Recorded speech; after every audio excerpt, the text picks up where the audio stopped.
My next guest is Christopher Dodge. Christopher is currently the principal of the Orange Elementary Schools in Orange, Massachusetts, serving 500 students in grades pre-K through 6. He began his career as a grade 5 and 6 educator in Petersham, Massachusetts. Christopher's passion as an educator included differentiating mathematics instruction for all students. Christopher is an advocate for adult and student social emotional well-being and the impact it has on student achievement. Under his leadership, the Dexter Park Innovation School has moved to an inclusion school servicing students through a co-teaching model of instruction and most presented his work at the National Association for Elementary School Principals, NAESP, Summer Conference in Philadelphia. Christopher has served on the board of directors at the elementary committee chairman for the Massachusetts School Administrators Association, MSAA. He most recently served on the Commissioner's Teaching and Learning Subcommittee for Reopening Schools.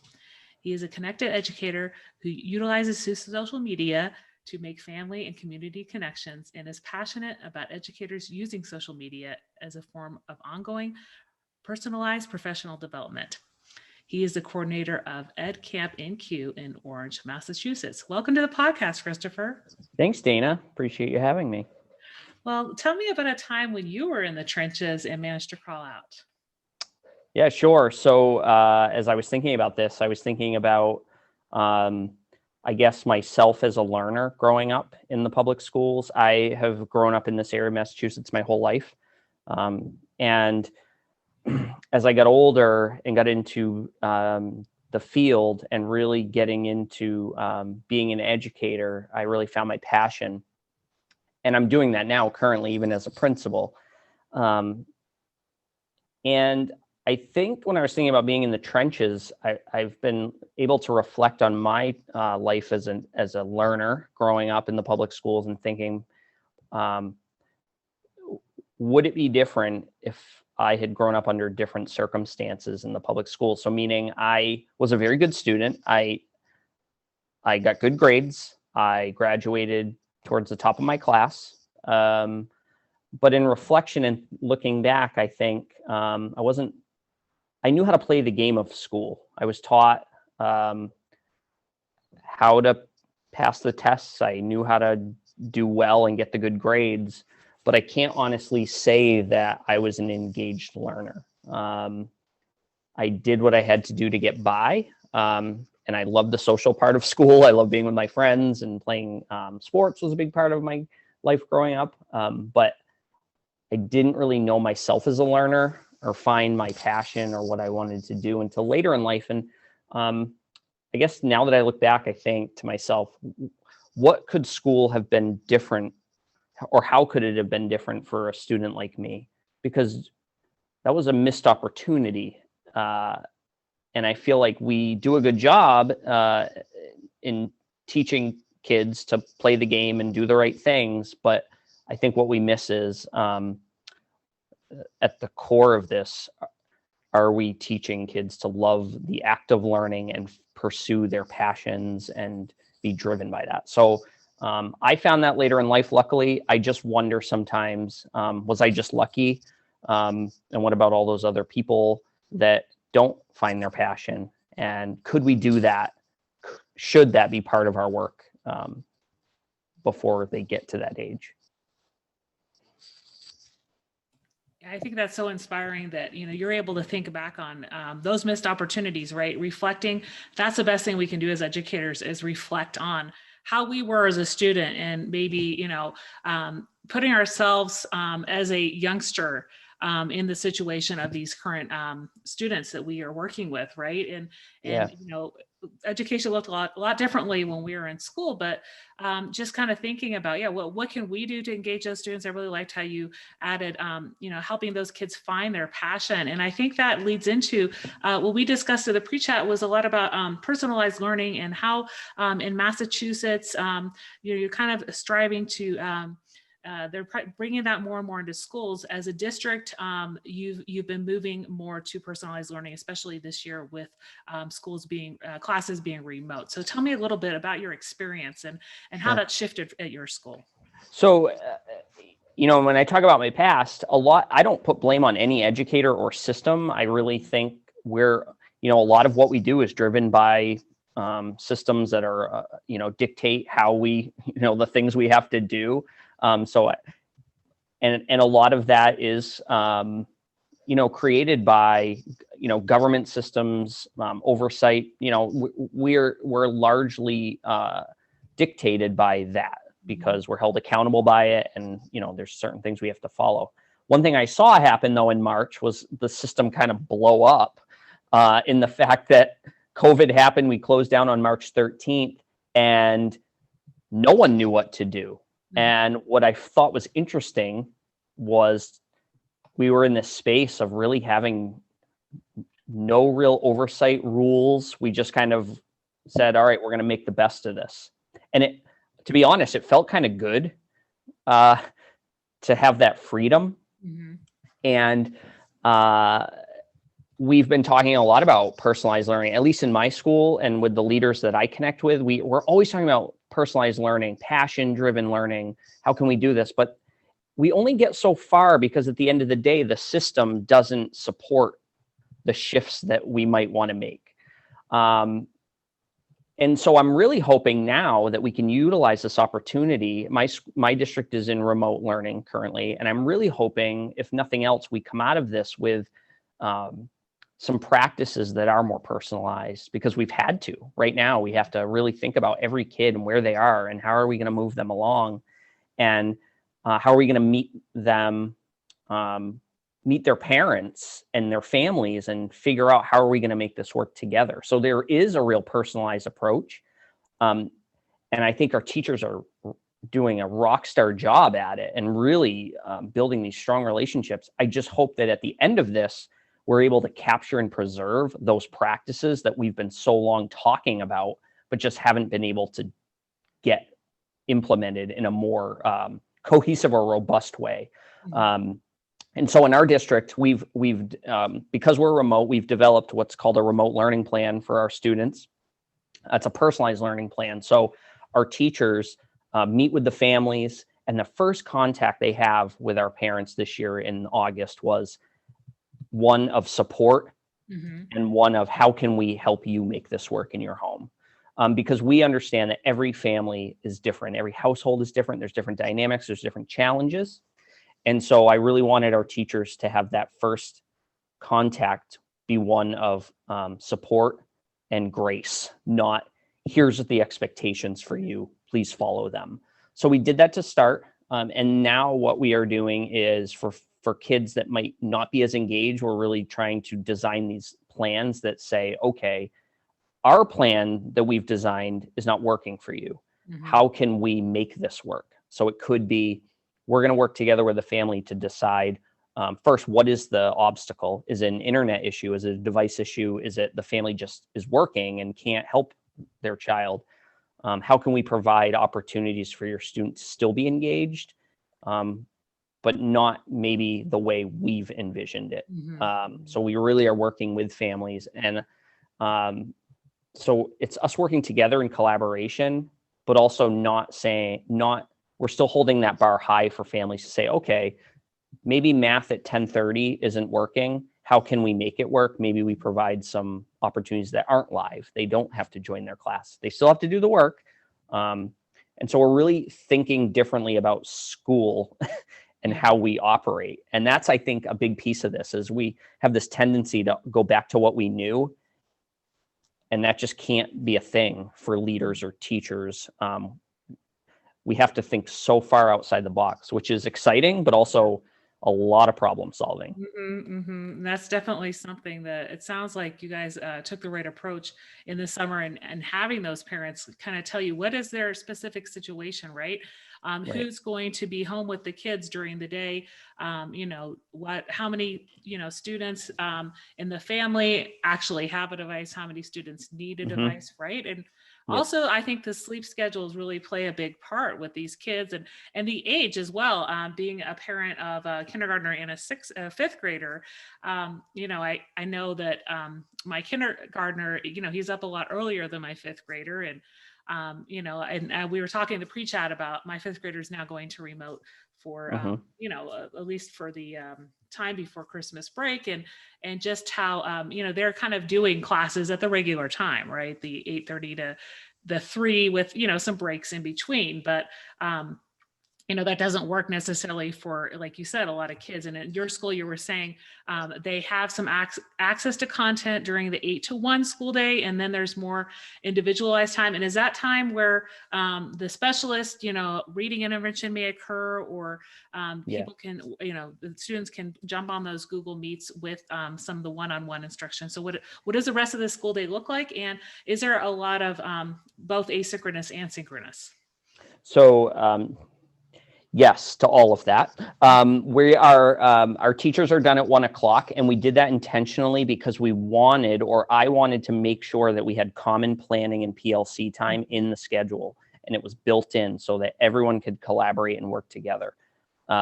We do have paraprofessionals that are available from 1 till the end of the day. We're using them to do some check-ins with kids and families. They're running some intervention groups for kids that might need that according to some of our assessment data. We are providing, I've asked the teachers to really make sure that whatever they provide synchronously, they also provide opportunities asynchronously. But not to give teachers more work to do. So we said to them, you can record your Google Meets. We've also invested in some programs that do that for us. So when thinking about our math and literacy program, we went out and looked for tools and programs that would not give a teacher more videos to record. They are already built in. So ways that we can just post those to our Google Classrooms so that kids can interact when it's right for them. Now, I would pair that by saying we're really closely monitoring student progress through those programs, because we want to make sure that there are ways in which we can intervene quickly if a family or a student is not engaged. So we have lots of ways that our teachers can reach out to the deans and myself to say, I have this kid and I'm concerned. And we meet on them weekly, and we talk about kids, and we talk about, okay, where is the student engaging? Where are the gaps? How can we fill the gaps? We're also implementing, pretty excited, next week we're implementing something called our Remote Learning Academy, which is, we have a handful of students that have not been engaged. We've tried some interventions and supports. They've been unsuccessful. So what we're going to do is bring them in for a short period of time, it's a temporary kind of stay. They come, we give them the tools they need to be a remote learner, and then we send them on their way. So they're not in person forever. It's not a life sentence. It's okay, you're going to come into our Remote Learning Academy. You're going to learn the skills and strategies that you need to be independent. And then you're going to graduate from the Remote Learning Academy, and you're going to be a remote learner again. So one of the things we want to make sure that we do, and it's been one of the fears of mine, is we do have students that are in person 5 days a week. Our high need students, our sub-separate programs. One thing we might miss in that is giving them the skills if we do at some point close buildings like we did in March. I want to make sure that our students are getting what they need to be independent learners. So we're really talking about each student individually and assessing the roadblocks and making sure that we then fill those needs, and then say to the family, here's what we did with your child. Here's the skills and the strategies we taught them. Here are some of the visuals that we made and some of the things that we worked with them to help them. And here's where you can help too. So here's some of the things you might see. So it's really more of it's a network of people that we're trying to help, because we understand too that parents don't always have the skills to be able to help their child in remote learning. And we need to help them just as much as we help the student. Yeah, and I think that's a great opportunity to, bring in those small group of kids. And about how many kids are coming into that academy, would you say? So next week we are bringing in, I would guess I have two schools. We have a pre-K to 2 school and a 3 to 6. I would guess we capped it at 10. Mhm. But we didn't really have to cap that. We just thought that'd be a reasonable number. And actually, I think we're right around that in both Okay. schools of the number of kids that teachers submitted to us for students who might benefit from that. Mhm. And then we'll do a 4 to 6 week cycle Okay. and make decisions about, is the student ready to move on? Should we keep them for another period of time? And just making sure that we're making decisions based on every individual student Mhm. and not making real blanket, like this is this group of students and they're now in forever. Because I do want us to take the time to really get to understand their challenges and make sure that we want them to feel good about, hey, you did this and now you can be at home and do this. So really making it kind of a celebratory thing at the end too. Yeah, yeah. And I think, you're taking a difficult situation and working with it to the best of you all's ability in that, system where, we are able to bring in small groups of kids and, work Mhm. with kids and then identifying what are their needs. And when you first talked about that, it kind of made me think of the Avid model, right? That a lot of kids get in middle school and often Mhm. in ninth grade and, kind of taking that down to the elementary level because a lot of it does have to do with those organizational skills and kids getting Metacognition, yeah. everything in the Yeah. right place, right? And I think we sometimes miss that Mhm. and we assume kids have. I think you and I had talked about this in the pre-chat. Like we sometimes assume that kids have skills that even adults struggle with. Yeah. And then we get frustrated or we say, oh, well, this kid can't do it. They can. We just have to teach them. Hmm. And why do we assume that kids know how to be a remote learner when we've never done this before? The Hmm. adults are still trying to figure out. So it's really taking that approach of saying, okay, let's not. It would be easier to just make other decisions about how we do this. But I think the real benefit is let's teach these kids some important skills that are going to be helpful to them as a lifelong learner Hmm. because our kids are going to need this is going to be in some way shape or form they're going to have to know how to be a learner in this environment for the rest of their life. Really, I think schools is just going to have some form of this in some way shape, like there's going to be some version of online schooling forever now. So we have to teach them that. Yeah.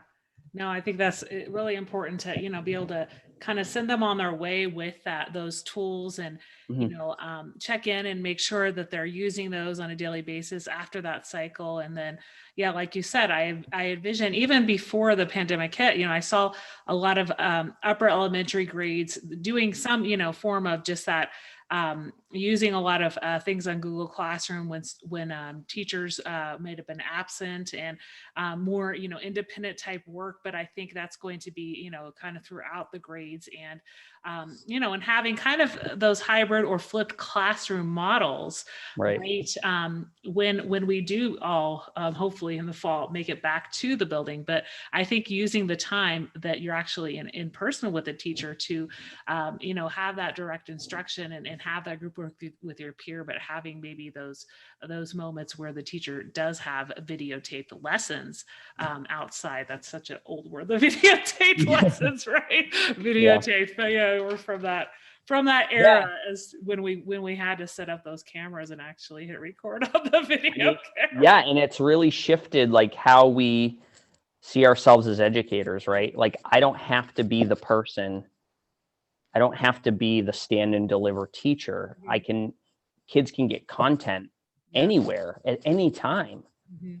Now you're a facilitator. Yeah. You have this group of kids and you're saying, okay, I have some kids that are here and some that are here. How am I going to move them all along? How Mhm. am I going to, remove potential roadblocks for them and really help them, exceed their, and I think that out of all of this, I'm hopeful that it's going to shift how we think about ourselves as educators and what our role is. Because I think we've talked about that a lot, at least, in my part of the woods, but haven't really seen it in action until this. So now I do see that. And sometimes that just happens when the rug is pulled from under you and you don't have anywhere else to go. Oh yeah, no, and I remember reading that. I think it's Jonathan Bergstrom who wrote the Flipped Classroom. I Mm, remember reading it over winter break. Must have been about 8 years ago, right? And I was still teaching, and I was thinking, and I was teaching high school French, and I kind of reached out to my administrator and thought, okay, how about I try this? And she said, well, reach out to somebody in the building's using this, and it didn't really, I didn't really go any further with that. It just kind of it piqued my interest, right? And mm, just kind of the model that they had in the school that they wrote about. And I think, like you said, there's a lot of people who've been reading about different ways of teaching and different ways of students learning that now, um, you know, we're trying a lot of different things. And I think there's going to be a lot of studies at the end of the school year to see what works. And, what I would like is more of a consistent, right, decision, maybe across a district or across a state. yeah, That's kind yeah, of what we discussed in the pre-chat is a little yeah, frustrating when it comes to kind of everybody's on their own, right? And it's even at yeah, school level. yeah. I mean, I'm sure, like many states, it Mhm. was kind of a decision by the local school committees to decide based on your data, what's the model you want to start with. We had to present our 3 plans. Um, and and I don't live in the community I work in. So I'm looking at this from, an educator perspective, but also a parent perspective, Mhm. and saying, okay, this is really hard for a family if you work in our district, but also have kids in another district. If we're not all aligned Mhm. in how we're kind of doing this, it's going to create a lot of complications and confusion, really, because in my house, I have, my wife and I are both, we both have jobs. I also have 3 sons. Mhm. And I was concerned myself, and I know my staff were too, about, okay, so if we use this model, but our kids' model is this, how are we going to make that work? Yeah. So when I was thinking about the personalized learning plan, I was really thinking about what would I want my own sons to go through? What would I want their school district to do? Um, because one of the things I was thinking about was, man, if they tell me that my son has to show up at this time on these days, we'll try to make it work, but I don't know how reasonable that is for us considering our work schedules. And my in-laws and my mom watch our kids a couple days a week. Is it reasonable to then ask them to help my son when that's not what they're there for? Mhm. And nor do I want to ask them to help Gavin get into his Google Meet. And so it really raised a lot of questions for my wife and I. And then I was, thinking about our population and thinking, there's got to be a different way to do this. There's got to be a different way to engage families and kids, Mhm. rather than these are the expectations, um, and these all or nothing, or one size fits all models is what we used to do. And again, this is not what we used to do, nor should we be trying to make it what we used to do. Yeah. um, and so it's really been thinking outside of that and saying, okay, here's what we can offer you, and here's what it's going to look like. How does this work for you? And if there's things that don't work, how can we work together to Mhm. still make sure it happens? Because we did hear in March that families were saying, well, it was kind of like optional learning. We kind of offered a lot of stuff, but there wasn't any like, you need to be doing X, Y, and Z. So we're kind of pairing the let's engage and talk about it with some higher expectations for kids, but the Mhm. two aren't mutually exclusive. Mhm. Because I think, to say we're using this personalized learning approach doesn't mean learning is optional. It Mhm. just means we're going to do a better job of meeting you in the middle to make sure it does work. And if Mhm. it's not, we're going to intervene, because we're not, you know, this year is different and we want it to go well, but we need that parent engagement to say, like, we need to hear how this looks in your house. What are the challenges? How can we help you with that? Mhm. Mhm. Yeah, and I think that's so important to open that up for the parents to explain how is it working for you, right? And Mm, having Have you had like some town halls or some like sort of PTA meetings, and how often do you have those? So I had a pretty large size reopening committee that met over the summer with staff. It had members of my school council, PTO, school committee. So there was a lot of people kind of wrapping our heads around this and what it could look like. We also, looked at survey data from parents. We're still doing that. In fact, we know now there's things we might want to do to refine the remote learning experience, and we're kind of digging into that a little bit. And our next step is also looking at the hybrid plan that we wrote in the summer. I think we could do a better job of. We need to look at that one again as well. So I guess it's really an ongoing process of making sure that we engage with all these different stakeholder groups and hear from them. And I would say our last school council meeting, we looked at some feedback data from parents, and I think overall they feel very supported. They feel like we're listening to them, that we're not doing this to them, but we're doing it with them. And I think that's just a big piece of the puzzle, is having them feel like we're not here. We don't want to make this harder for you than it already is. This whole thing is hard. It's hard for everyone. Your household is stressful. If you have multiple kids and you're trying to make this work in your home, and we're certainly not here to add stress to you. We want to make this as a positive experience as it can be. Yeah, and I think just continuing with those surveys, the data collection. I think in these times you can't survey people too much, and not everybody answers. I'm usually the person that'll answer the survey when I get it, but I remember where I work, we surveyed a lot of people at the end of the spring remote learning, and then I think the district, right before they decided to do a hybrid model, they surveyed, I think it was sometime beginning of July, and how many people want to do hybrid, how many people want to do 5 days a week in person, et cetera.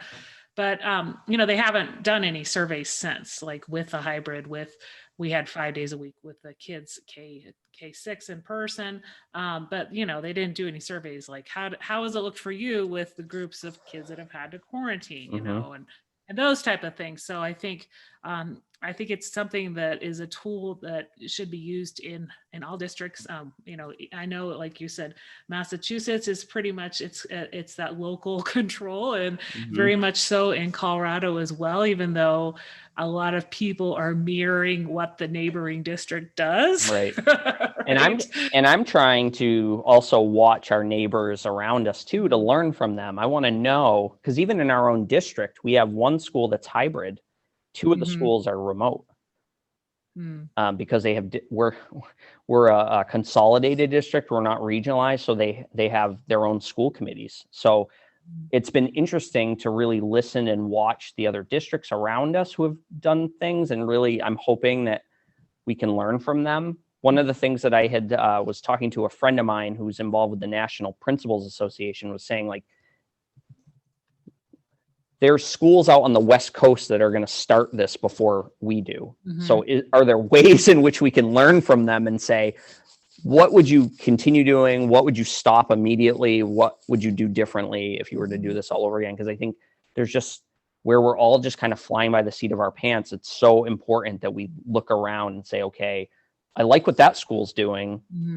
What can we borrow from those other leaders and schools that are doing this work? And talking to our teachers who have kids in their own district, saying, you know what, my son's district or my daughter's district does this. It's not working for us, but they do this, and this is really a positive thing. So although really focused in the work that we're currently doing, I think it's really important that I keep my eyes and ears open around us too, because at the end of the day, I just want to make the best possible solution to, this thing that that is not ideal. I mean, it is what it is, and everyone's doing the best they can with it, but it's just everything's so new and we're constantly learning. But the more I can steal from other schools and leaders, I'm happy to do. Yeah, and I think it boils down to you can't operate in a silo Right. in this Exactly. situation, right? Everybody needs to learn from each other and Right. collaborate on what works and what hasn't worked, and everybody should be transparent in either their board meetings or just communications out to families, and I think that's the big learning process this year. And Hmm. that takes us a little bit to the evaluation conversation we had Sure. in the pre-chat. And you're on the principals advisory committee. I mentioned in the bio, the advisory cabinet. And let's talk a little bit first about just kind of the formative coaching that you've been using this year. We talked a little bit about the Danielson framework for remote learning and the walkthroughs and kind of Yeah. how that's looked for you. And, you said, obviously, we're not going to use this year as a gotcha year for teachers, right? Yeah. And then, let's talk. And then at the end, we'll talk a little bit about what you envision that evaluation tool to maybe change in the, how we can make it better for, Hmm. when we do more formal evaluations. So our state is still continuing with evaluations, or at least our district. Though I was talking with a colleague yesterday who their district made the decision to postpone evaluations for the year. And Mhm. I have to say, I agree with that. I think Mhm. we can't pretend as leaders that we have anything to add to a teacher's toolbox other than things we've already seen from other teachers, right? So I can't pretend for a minute that I can fully understand what my teachers are living right now, and what they're being asked to do. So for me to evaluate something like this is just it's just not fair. Mhm. And so I've been thinking a lot about how can I use this opportunity as a learning opportunity and to have really important conversations with teachers. I've been using Danielson as a remote framework for remote learning, which is great. And if you go on their website, they have all kinds of free stuff.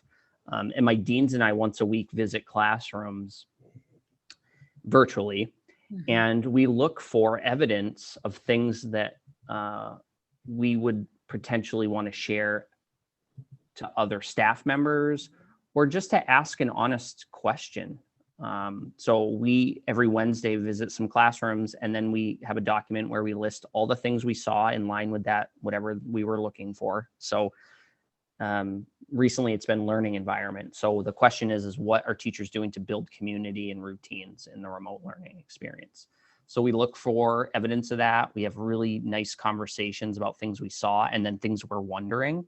Mhm. And we follow that up by talking with the teacher and sharing the document and saying, here's what we saw, more to reaffirm Mhm. um, what they're doing, because we know that they're just so vulnerable right now. They're doing something that they've never done before, and it's not easy to have your administrator in your classroom. We've tried to say to them, we're here to learn from you because we are the ones who are advocating for you, and unless we know what your experience is, we can't how can we make decisions on your Mhm. behalf? And so it's really been like a nice way to reflect and really push practice a little bit to say, hey, we saw this, we were just wondering, and then just have a nice conversation. And Mhm. it's also allowed me to play with some pretty cool tech tools that I've Mhm. seen my teachers using. So we've been using this tool called Mote, Mhm. MOTE, which is an extension where you can leave voice feedback in a Google Doc. Okay. Because one of the things I was missing was I'm just sharing this document with you. I might never get to have the conversation with you. And I think hearing my voice just adds another layer of it's a personalized approach. And I've seen teachers doing that with their kids. Because it's just nice to hear your teacher's voice and to say, hey, I was reading your writing and here's something I saw, one thing you might want to think about. So really, it's allowed me to really get into some of the tools that my teachers are using so that they feel like I'm part of this. I'm here with you, I'm not doing this to you. I'm here to help you Mhm. and have these conversations. So it's really been more of a formative kind of process for us, Mhm. and really getting to learn about what our teachers' experience is. Yeah, and I think that's such a great approach to take. And you're learning to use the tools that they're learning. You're having those reflective conversations, and like you said, it's more of just that full circle of learning from each other rather than you being the expert, because definitely that's not the case right now. You've never taught remotely, and Yeah. we're expecting what they're doing, and how they're how they're managing their classrooms, and their the work that they're doing with kids. So I think that's great. And how are you planning on like what do you see uh, this maybe kind of going into next school year, maybe for district or state level evaluations? What would you like that to look like, as maybe states decide to take on a new framework? Yeah, I mean, for us, I've actually really, I think our evaluation framework is pretty strong. I think there's some Mhm. revision. I think it could use some updating because it's been a while, but I like the idea behind I like the framework. So there's a rubric with 4 standards and the teacher's goal set, and they collect evidence, which I love. It's a better, more robust, holistic approach to the evaluation cycle. And I do think, you know, it's quality. It's better than anything we've had. Mhm. Um, I think what we could do a better job of is making sure that there's understanding amongst leaders of Mhm. how it's being used, and because really the goal is to it's for growth. We want everyone to move along wherever they are. So it can be used in a more personalized way to really have conversations with teachers and say, here's where you are right now. Here's your next step. How does the district, how are we going to help you get there? I just don't know that there is a lot of uniformity in how it looks across districts. Mhm. I think, I was just a new principal when it came out, and it was just kind of given to us. Mhm. And um, I feel like there's an opportunity there to make sure it's being used for the right reasons, and that principals are kind of in line with, here's how you can use it to really promote growth with staff. And then at the end of the day, it comes down to time. It it's a lot to do for a leader. There's a Mhm. lot, you got the evaluations and the paperwork and the observations, and that is a lot. And I don't know. I've tried every which way to make it work for me, and it always comes down to just the time aspect of it. So if there was a way to think about timelines and expectations to make it more user friendly for the principal, I know, like in a typical year, May comes and I'm coordinating MCAS testing Mhm. and trying to meet with teachers to do their summative evaluations.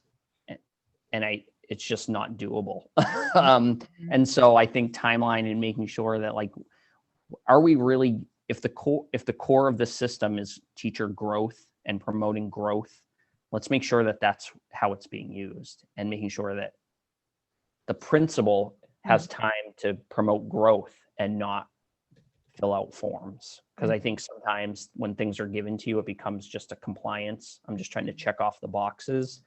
And I don't believe that changes educator practice. It just Mhm. becomes what do I have to do to get this Yeah. submitted? Yeah, yeah, and I think that's kind of been the issue, ongoing.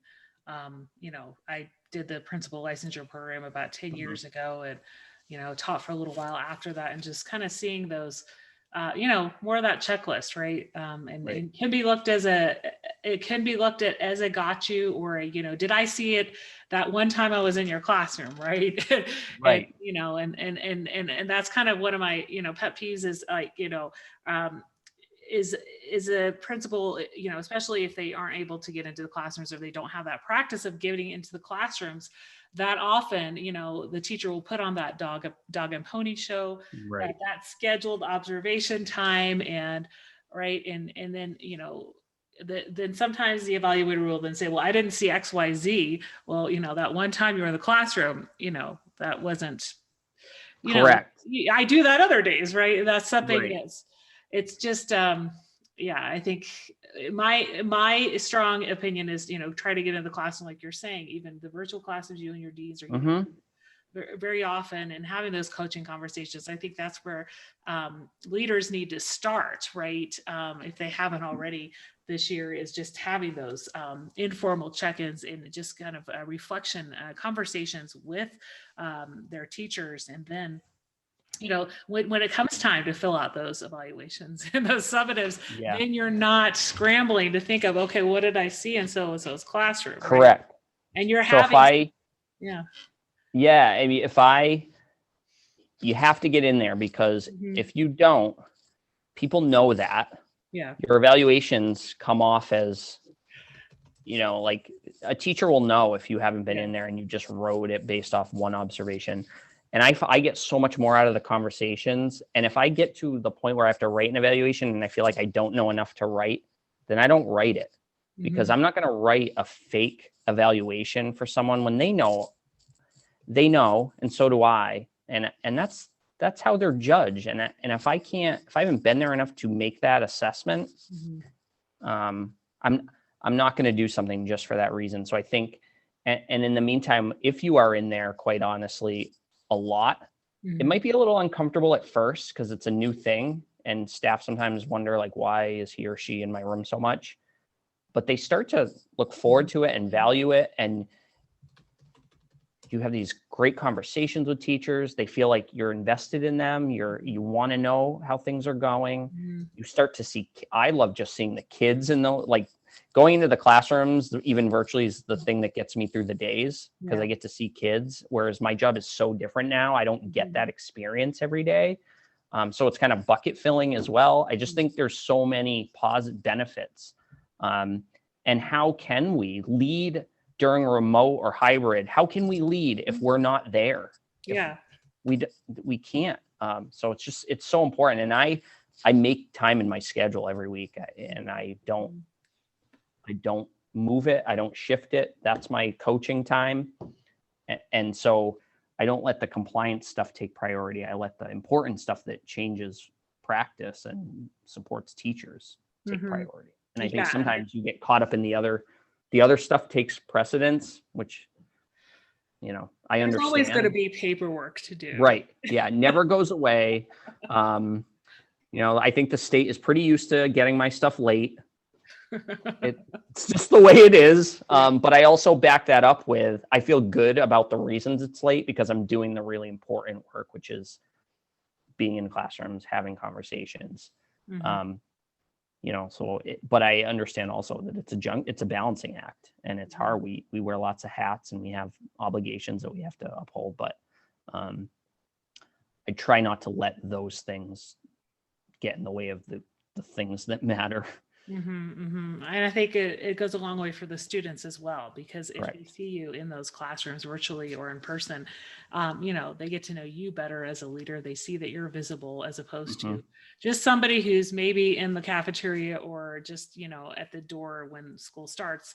And then they have no idea where the principal is otherwise. So, Right. Right. it's so important. And I think there are more leaders that are making that shift Mhm. in recent years. However, I think there are leaders that have maybe been a principal for 10, 15 years. And, it's kind of that gradual shift, right? And it's just taking on that new practice. And I hope during this pandemic, whatever their model looks like, that there are more of these feedback conversations and these just kind of walkthroughs, right? Walkthroughs, Yeah. I think are great. And I remember once when I was a department chair, and the admin team would do walkthroughs of departments, and then they would share that out with the whole staff, what they saw in such and such department. So, I mean, and I said it to you in the bio, but the thing that changed my career as a leader was getting connected on social media. So I would just highly recommend that anyone out there, if you're a young principal or a new leader, mhm. um, connect with people on Twitter, Facebook, Instagram, follow Principals in Action. That was the group that saved me in the principalship, because they gave me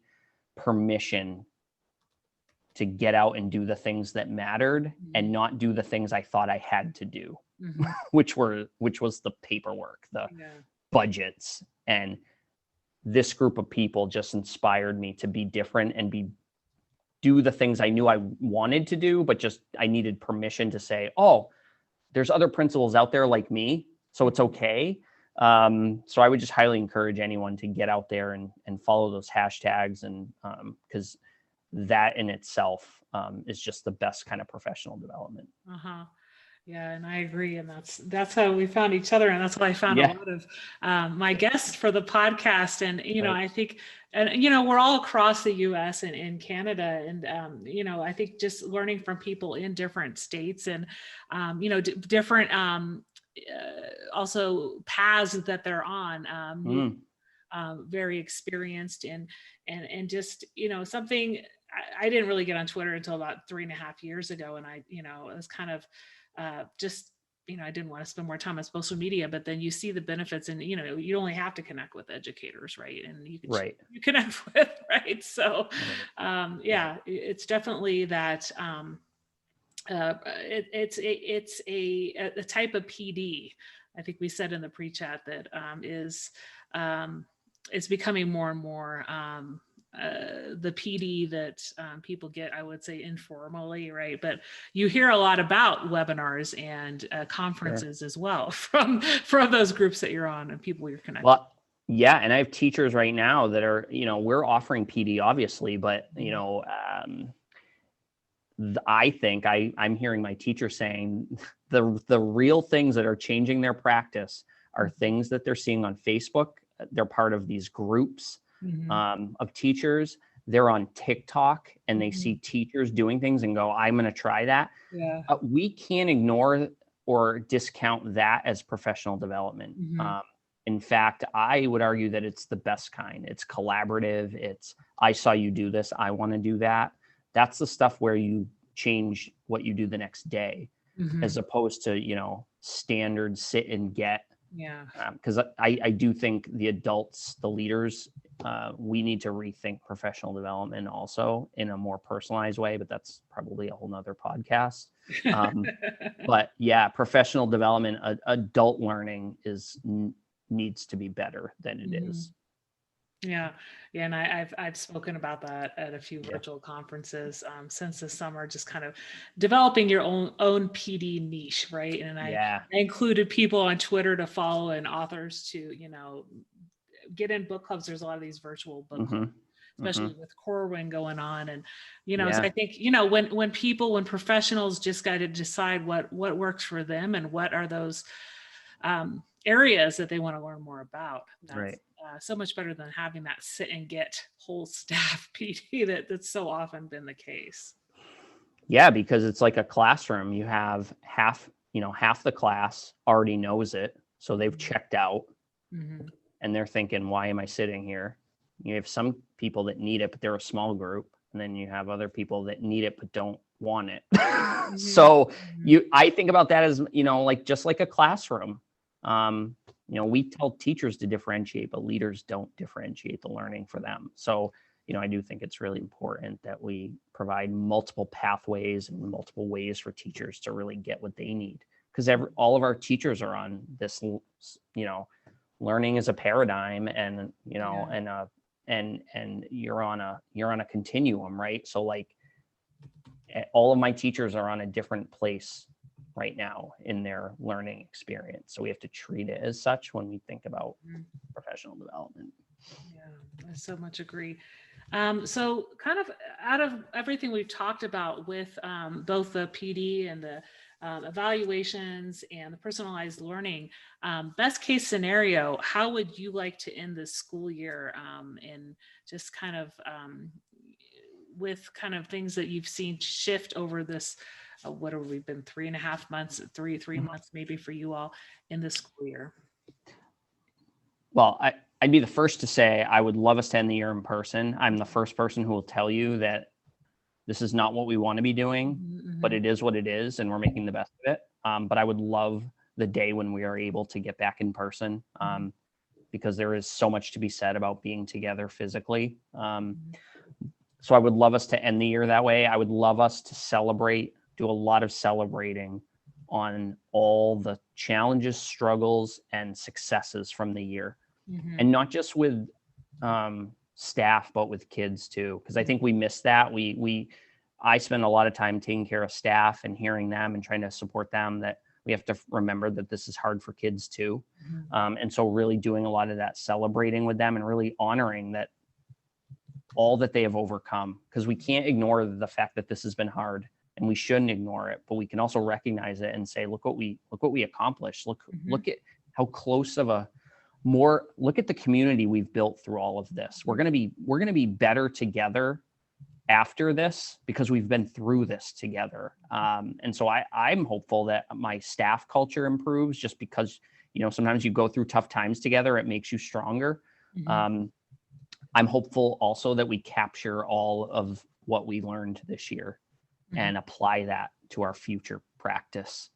I don't want us to go, if we're back in person next fall, I would hate to think we're going back to school as usual. I get that. I think that's a natural thing that we do, because as humans, we want to go back to what we knew and what was comfortable. But I think we need to think about, okay, how is this going to affect how we operate moving forward? What are the elements of remote learning or personalized learning that we want to keep and preserve? So I would hope that we would capture those too. I also, last thing is, I just want to capture all the funny moments in remote learning. It sounds silly, but I was saying to my dean today, this is a time marker in your life and career. There's going to be before COVID and after. And I know it's hard and I know it's rough, but there are some really funny things happening every day in your life that you're never going to want to forget. So capture them somehow. Write them down. Write down the story of the kid that was eating a box of corn dogs during your math lesson. Eat the cats and the animals and all the things. Like, I want teachers to remember, because you will. I told them recently, I know it's not funny now, but someday you're going to look back and go, that was, that there were times there that just, you're going to look back and laugh, and you're going to say, man, we made it through that and we're okay. So. Yeah. And, I could think of just some experiences that I've had, and it's like, you want to capture that. And, you try to push aside, the negative of what we're going through right now. But then, like you're saying, it is, we have that pre and post COVID in our careers, like, kind of in the same point, kind of mid-career, and just to kind of look back and see what we learned and gained from this experience, right? That there are silver linings. And it will be okay. Yeah. It doesn't feel like it now, but it'll be okay, and we'll all be okay, and we'll be better on the other side of it. And we just have to keep remembering that, even in the really tough times where we're thinking this is never going to end. Because I do feel like one of my fears is that we lose people through this, like we lose educators, because this is so hard, and we really have to do a better job of keeping them, protecting them, and keeping them feeling good about what they're doing. Because if we don't, my fear is the profession doesn't. The profession suffers, and I do worry about that. Well, out of everything we discussed today on the podcast, what's one thing you'd like listeners to remember?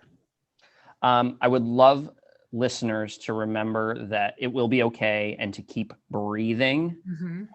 Control what you can control, and it will be okay. And try to maintain as much positivity as you can, and just be genuine about this and the reality of it, because I think we have to identify that this is really hard. No one knows the right answer, and just do the best you can every day. And that's all you can do. That's all anyone can expect that you do. Yeah, I think that's so important for educators to just, not beat themselves up if a lesson doesn't go perfectly, and just know, like you said, they're doing the best they can despite the circumstances, and it's going to be okay. And, we're all learning. So where can people connect with you and find you online? So you can connect with me at Principal Dodge 1 on Twitter and on Instagram. I'm there pretty frequently. We have a school Facebook page. If anyone's interested, we post lots of positive things happening. You can just go to Facebook and search Every Child Every Day 1. That will get you to our Facebook page. And that's just if you want to see what our school's up to and communications that we're providing to our families. I also have a blog, and it's OES blogspot dot OES lead learner, or some version of that. I haven't been doing a good job of posting there, but I'm going to try to get back to writing at some point soon. And my email is christopher.dodge@orange-elem. You can always email me, or I'm on Voxer, which is a great tool if anyone hasn't given it a shot. It's a walkie-talkie app. My username there is cdodge33. You can always send me a voice message and we can chat on Voxer. I love doing that as well. Great. Well, it's been great talking with you today and reflecting on our learnings throughout this pandemic time, and kind of what you would like to see happen in the future. And I hope the listeners really get a lot out of this conversation we had. So thank you so much for being on the Out of the Trenches podcast. Thanks, Dana. Appreciate you bringing me on.